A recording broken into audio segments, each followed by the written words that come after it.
ಓಂ ಶಾಕಾಂಬರಿಯೇ ನಮಃ. ಕರ್ನಾಟಕದ ಪವಿತ್ರ ಕ್ಷೇತ್ರಗಳಲ್ಲಿ ಒಂದು. ಪ್ರಾಚೀನ ಚಾಲುಕ್ಯರ ವೈಭವವನ್ನು ಹೊತ್ತ ಗುಹೆಗಳ ಮಹಾನಗರಿ ಬಾದಾಮಿ ಹೃದಯ ಭಾಗದಲ್ಲಿರುವ ಅತ್ಯಂತ ಶಕ್ತಿಶಾಲಿ ದೇವಿ ಕ್ಷೇತ್ರ ಯಾವುದು ಗೊತ್ತಾ? ಭಕ್ತರ ಕಷ್ಟಗಳನ್ನು ಕ್ಷಣಾರ್ಧದಲ್ಲಿ ದೂರ ಮಾಡುವ ಮಹಾಮಾಯೆ ಶಾಕಾಂಬರಿ ರೂಪಿಣಿ ಶ್ರೀ ಬನಶಂಕರಿ ಅಮ್ಮನವರ ದಿವ್ಯ ಕ್ಷೇತ್ರ. ಚಾಲುಕ್ಯರ ಕಾಲದಿಂದಲೂ ಬಾದಾಮಿ ಶ್ರೀ ಬನಶಂಕರಿ ದೇವಿ ಆರಾಧನೆ ನಡೆದುಕೊಂಡು ಬಂದಿದೆ. ಕರ್ನಾಟಕದ ಬಾಗಲಕೋಟೆ ಜಿಲ್ಲೆಯ ಬಾದಾಮಿಯಲ್ಲಿರುವ ಕೇವಲ 5 ಕಿಲೋಮೀಟರ್ ದೂರದಲ್ಲಿರುವ ಬನಶಂಕರಿ ದೇವಸ್ಥಾನವು ಉತ್ತರ ಕರ್ನಾಟಕದ ಪ್ರಸಿದ್ಧ ಶಕ್ತಿಪೀಠವಾಗಿದೆ. ಲಕ್ಷಾಂತರ ಭಕ್ತರು ಇಲ್ಲಿಗೆ ಬಂದು ಬನಶಂಕರಿ ಮಾತೆಯನ್ನು ತಮ್ಮ ಕುಲದೇವತೆ ಎಂದು ಪೂಜಿಸುತ್ತಾರೆ. ಈ ದೇವಿ ಸಾಮಾನ್ಯ ದೇವಾಲಯದ ದೇವಿಯಲ್ಲ. ಇವರು ಸ್ವಯಂ ಪ್ರತ್ಯಕ್ಷವಾಗಿ ದುರ್ಗಮಾಸುರನ ಸಂಹಾರ ಮಾಡಿ ಭಕ್ತರನ್ನು ರಕ್ಷಿಸಿದ ಆದಿಶಕ್ತಿ ಎಂದು ನಂಬಲಾಗಿದೆ. ಈ ಕ್ಷೇತ್ರದ ವಿಶೇಷತೆ ಏನೆಂದರೆ ಇಲ್ಲಿ ದೇವಿ ಉಗ್ರ ರೂಪದಲ್ಲಿಯೂ ಅನ್ನಪೂರ್ಣೆಯಂತೆಯೂ ಕರುಣಾಮಯಿಯಾಗಿಯೂ ಭಕ್ತರಿಗೆ ಅನುಗ್ರಹ ನೀಡುತ್ತಾರೆ. ಹಾಗಾದರೆ ಬನಶಂಕರಿ ದೇವಿ ಯಾರು? ಯಾಕೆ ಇವರನ್ನು ಶಾಕಾಂಬರಿ ಎಂದು ಕರೆಯುತ್ತಾರೆ? ದುರ್ಗಮಾಸುರನ ಸಂಹಾರ ಹೇಗೆ ನಡೆದಿದೆ? ಈ ಕ್ಷೇತ್ರದ ಒಳಗಿನ ಅದ್ಭುತ ರಹಸ್ಯಗಳೇನು? ಈ ಎಲ್ಲ ವಿಚಾರಗಳನ್ನು ಈ ವಿಡಿಯೋದಲ್ಲಿ ಸಂಪೂರ್ಣವಾಗಿ ತಿಳಿಯೋಣ.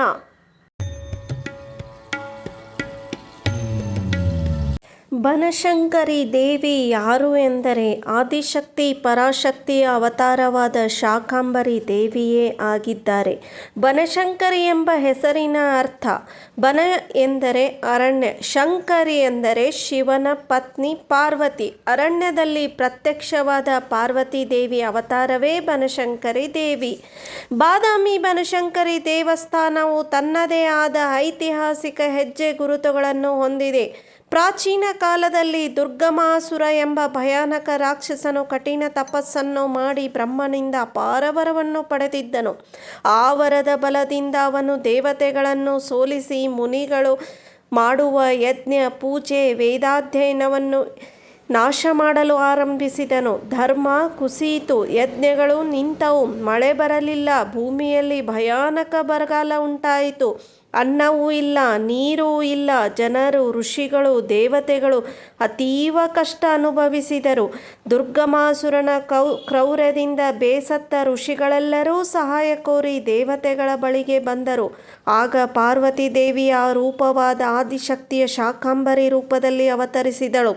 ಭೀಕರ ಯುದ್ಧ ಆರಂಭಿತು. ದೇವಿ ಉಗ್ರ ರೂಪ ತಾಳಿ ದಿವ್ಯಾಯುಧಗಳಿಂದ ದುರ್ಗಮಾಸುರನ ಸೇನೆಯನ್ನು ನಾಶ ಮಾಡಿದಳು. ಕೊನೆಯಲ್ಲಿ ಮಹಾಶಕ್ತಿಯಿಂದ ದುರ್ಗಮಾಸುರನನ್ನು ಸಂಹರಿಸಿ ಧರ್ಮವನ್ನೇ ಪುನಃಸ್ಥಾಪಿಸಿದಳು. ಆ ದುರ್ಗಮಾಸುರನ ಸಂಹಾರ ಮಾಡಿದ ಶಾಕಾಂಬರಿ ಪರಾಶಕ್ತಿಯೇ ಇಂದಿನ ಬಾದಾಮಿ ಬನಶಂಕರಿ ದೇವಿ.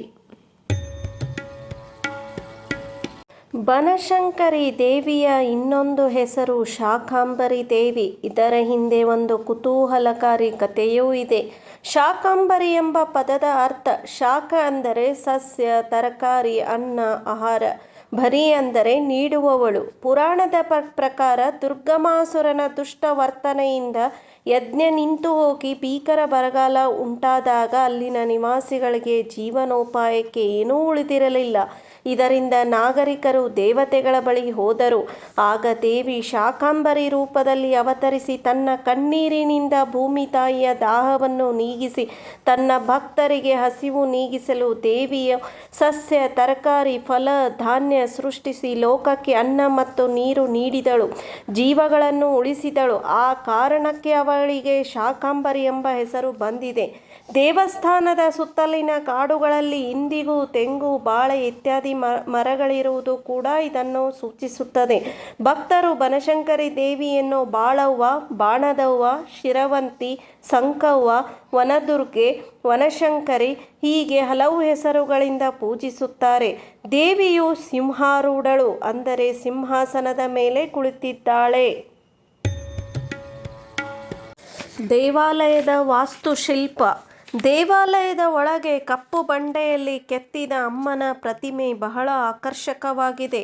ಲಕ್ಷ್ಮಿ ಮತ್ತು ಸರಸ್ವತಿಯ ಸಂಯೋಜಿತ ರೂಪದಲ್ಲಿರುವ ಬನಶಂಕರಿ ದೇವಿಯನ್ನು ಮುಖ್ಯವಾಗಿ ಕರ್ನಾಟಕ, ಮಹಾರಾಷ್ಟ್ರ, ಆಂಧ್ರ ಪ್ರದೇಶ ಮತ್ತು ತಮಿಳುನಾಡಿನಲ್ಲಿ ಪೂಜಿಸಲಾಗುತ್ತದೆ. ಬನಶಂಕರಿ ದೇವಿಯ ದೇವಾಲಯದ ಪ್ರಸ್ತುತ ರೂಪವನ್ನು ವಿಜಯನಗರದ ವಾಸ್ತುಶಿಲ್ಪ ಶೈಲಿಯಲ್ಲಿ ನಿರ್ಮಿಸಲಾಗಿದೆ. ಮೂಲ ದೇವಾಲಯವನ್ನು ದ್ರಾವಿಡ ವಾಸ್ತುಶಿಲ್ಪ ಶೈಲಿಯಲ್ಲಿ ನಿರ್ಮಿಸಲಾಗಿದೆ. ದೇವಾಲಯವು ಚೌಕಾಕಾರದ ಮಂಟಪವನ್ನು ಹೊಂದಿದೆ. ಗರ್ಭಗುಡಿಯ ಮುಂಭಾಗದಲ್ಲಿ ಮುಖಮಂಟಪ ಮತ್ತು ಅರ್ಧ ಮಂಟಪವಿದೆ. ಗರ್ಭಗುಡಿಯ ಒಳಗೆ ದೇವಿಯು ತನ್ನ ವಾಹನವಾದ ಸಿಂಹದ ಮೇಲೆ ಕುಳಿತಿದ್ದಾಳೆ ಮತ್ತು ರಾಕ್ಷಸನ ತಲೆಯಿಲ್ಲದ ಮುಂಡವನ್ನು ತನ್ನ ಪಾದಗಳ ಕೆಳಗೆ ಹಿಡಿದಿದ್ದಾಳೆ.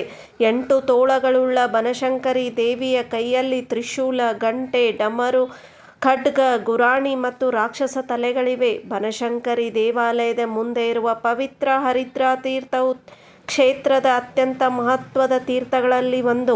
ಅರಿಶಿಣದಂತೆ ಪವಿತ್ರ ಗುಣ ಹೊಂದಿದೆ ಎಂದು ನಂಬಲಾಗುವ ಈ ತೀರ್ಥದಲ್ಲಿ ಸ್ನಾನ ಮಾಡಿ ನಂತರ ದೇವಿ ದರ್ಶನ ಮಾಡಿದರೆ ಪಾಪ ನಿವಾರಣೆ ಮತ್ತು ದೇವಿ ಕೃಪೆ ದೊರೆಯುತ್ತದೆ ಎಂದು ಭಕ್ತರು ನಂಬುತ್ತಾರೆ. ಇಲ್ಲಿ ಒಂದು ವಿಶಿಷ್ಟ ಆಚರಣೆಯೂ ಇದೆ. ದೇವಿಯು ರಾಹುವಿನ ಅಚ್ಚುಮೆಚ್ಚಿನ ದೇವತೆ. ಅದಕ್ಕಾಗಿಯೇ ಭಕ್ತರು ಇಲ್ಲಿ ರಾಹುಕಾಲದಲ್ಲಿ ನಿಂಬೆ ದೀಪಗಳನ್ನು ಹಚ್ಚುತ್ತಾರೆ. ಈ ಆಚರಣೆಯ ಮೂಲಕ ರಾಹುದೋಷದಿಂದ ಮುಕ್ತಿ ಸಿಗುತ್ತದೆ ಎಂದು ನಂಬುತ್ತಾರೆ.